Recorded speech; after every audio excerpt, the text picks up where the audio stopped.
I'm Sam. If you've been here for a while, you've probably noticed that I like to waltz in here, make some videos, and then for reasons that nobody really knows, I'll just disappear. I've tried hiding from it and ignoring it, but no matter what I do, burnout always seems to get the high ground.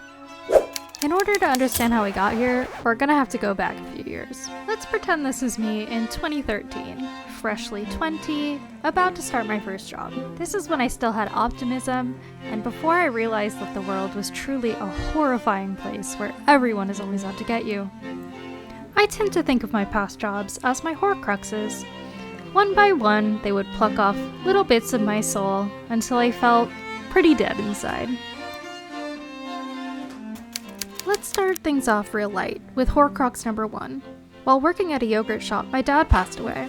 When I called to ask if I could have the day off, they said that it was really unprofessional for me to ask, and that they couldn't make it because there would be traffic coming from the valley. I had to come back in 2 days later, not grieving, for $8.25 an hour. Horcrux number 2. While working 16-hour shifts, my friends told me I was being a bad friend by not spending enough time with them. And also my drunk mom stormed into the cafe while I was working one day and yelled at me in front of everyone, and I was so embarrassed I had to quit. Horcrux number 3, I was told, "Shut up, you stupid bitch," for trying to tell someone that they had the location of the restaurant wrong, and that was why they couldn't find it. Also, multiple times I was told I was going to be sued personally for food being cold, even though I was the hostess. I kept hiding in the walk-in fridge. Horcrux number 4, while working a gig in film school, being a PA, I was told I wasn't important enough to eat, and that I had to wait until all the important people ate first. I was so ashamed that I still don't think my needs are important, and that I'm a burden to everyone around me. After deciding that I didn't have what it takes to be in the film world, Horcrux number 5 happened while I was at my first office job. After getting locked in the office alone for several hours after being told a crazy man was running around the building with a knife and no further explanation, maybe I wasn't cut out for that world either. Horcrux number 6 is a lot sneakier. I was working from home, and I finally had some amount of creative output and thought that I was finally happy. But now that I haven't been in this job for 5 years after quitting, I'm still unpacking the damage it did to my psyche in therapy to this day. So now we are brought to my latest decision to become a candle maker and have my own business. There are so many things I love about what I do and being a candle maker, but I was not fully prepared for the negative side of what I was taking on. Over time, I started feeling these things weigh on me, and they felt heavier and heavier every day until I felt like I was suffocating. And no, I'm not dramatic, but I feel like I woke up one day and I just had nothing left. It was all just too much. At first, I decided to just lean into it, because if I had the energy to do nothing, I might as well just do nothing. So I tried doing nothing from the comfort of my own bed.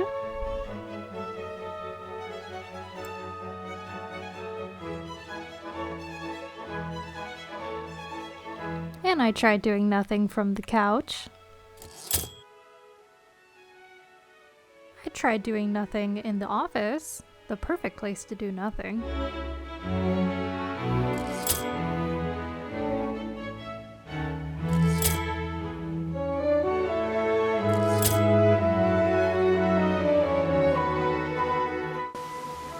Nope. That's a no from me. And then I finally tried doing nothing outside. But we all know how that ended.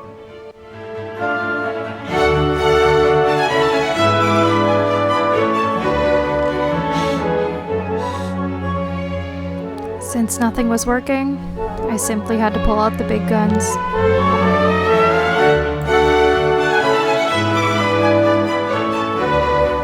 My first hyperfixation was taking classes on my own terms about topics that interested me, which is kind of a lot, both thankfully and overwhelmingly. And at first it was fun. I felt very studious.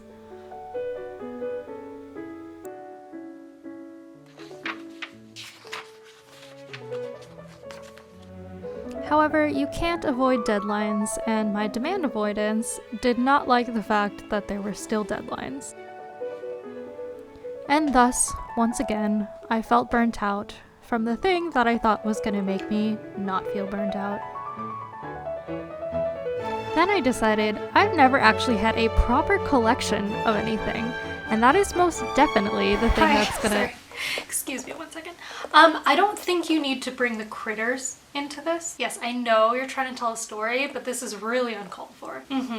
No, but the thing about me is that it's my job to protect my family, so I'm politely gonna have to ask you to get out. Yeah, no, you have to leave now. Okay, bye. My next idea was that there is no time like the present to finally write that novel that you've been thinking about writing.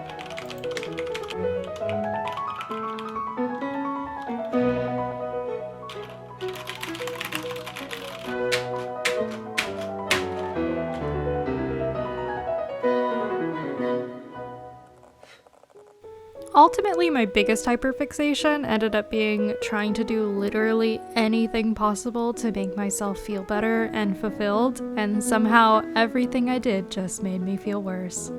Which naturally made me wonder, is it me? Am I the problem? I think it's just me, and I might be stuck like this forever. So, since I have been drowning in this general belief that I am broken and that I will never be fixed, when I get in those kinds of headspaces, I go down a rabbit hole, like a self-help rabbit hole of there is something out there that's gonna fix me. I just need to change the way I think about things, or like I just need to kind of read something in a way that speaks to me very specifically and like makes things click. So I will start searching for that. In terms of burnout, literally everything I read, to my great dismay, was that the answer to finally getting like the rest that you need is not to do nothing, is not to just sleep. It is actually to rejuvenate yourself by doing the things that you love. I had heard that before, but like reading about it a lot, it just got like really drilled into my head, and it did not make me feel better because I was like, that's what I'm trying to do. That is why I started doing any of this, was to let myself do something that I enjoy so that I'm not miserable all the time. And yet somehow I'm still burnt out and miserable. And I don't think that it's that I don't like what I'm doing, because I know that I do. I think I don't like how I'm doing it. There's a lot of reasons for that. I think with the amount that I personally romanticize having a small business and having that kind of flexibility, and how much social media does that, or used to, now it's a bit more negative, but really made me think that like this would be the golden answer to the burnout problem, but I have not actually been letting myself do what I want to do. I think I've had periods where I am, and in those times, I think I have been pretty happy. I think ultimately I have boxed myself into living and deciding what to do based on the expectations of either other people or other entities, such as social media as a concept. You're supposed to function and produce in a certain manner to please the system. And I've let that kind of rule over me, not in the sense that I actually do what it wants me to do, it just stops me from doing anything. And I think doing this video in this style is a very good example of that, because I know that telling stories through visuals, like videos and such, has always been something that has interested me. I was making videos with friends and like pets and stuff, I don't know, since I was like 10, and I've always done it in different periods of my life. It always comes back that like I want to do this kind of thing, but also in those periods of my life I find it difficult for different reasons. And in this instance, it's because in that realm of needing to produce and function in a certain way with algorithms now and social media, it's definitely quantity over quality that I feel like you're pushed to do. Not having that semi-guarantee that like the effort you put in is going to get you something. Like that's just not there right now, I think, for most people. And it's really hard to put in the effort into things that you don't think there will be any kind of reward. And that can mean anything. For me, it's not even necessarily the things I create turning into sales, because sometimes when people just say that they enjoy the things I'm making, or I don't know what I'm doing, like they connect with it or something, like that feels like a reward to me. It doesn't have to be monetary, and it doesn't have to be like career building or something, but just that connection with other people, that can be the reward. It feels like it's being taken away right now. The narrative with it is just that like you need to change as a creator. You need to shape yourself into the mold of what they want to get what you want, which is being seen by other people. That is a weird topic for me because I don't understand why I have these two realities of I do not want to be perceived. I like don't want to be online at all, but I also want to share things that I create, whether it be candles or crochet or videos. Like I want to share those things with people, and I want to feel connected to other people through those things. And I constantly struggle with those two things being true for myself. So I get like angry at myself about like, why do you care about views and the reach of the things that you're making when like you don't even really want to be perceived anyway? I feel like, again, the narrative is that like as creators we're the problem, even though we're the only things that make these platforms worth anything. Long story short, I know that like I've been doing this for such a long time that I understand how much work goes into videos, especially when you're doing them completely alone like I am. I have to get real creative with camera work because I don't have anyone here to help me. Again, I know how much work goes into this, and I have edited about 75% of this video as I'm shooting this, and I feel like I have put in like 15 hours of work as is, and it's not even done yet.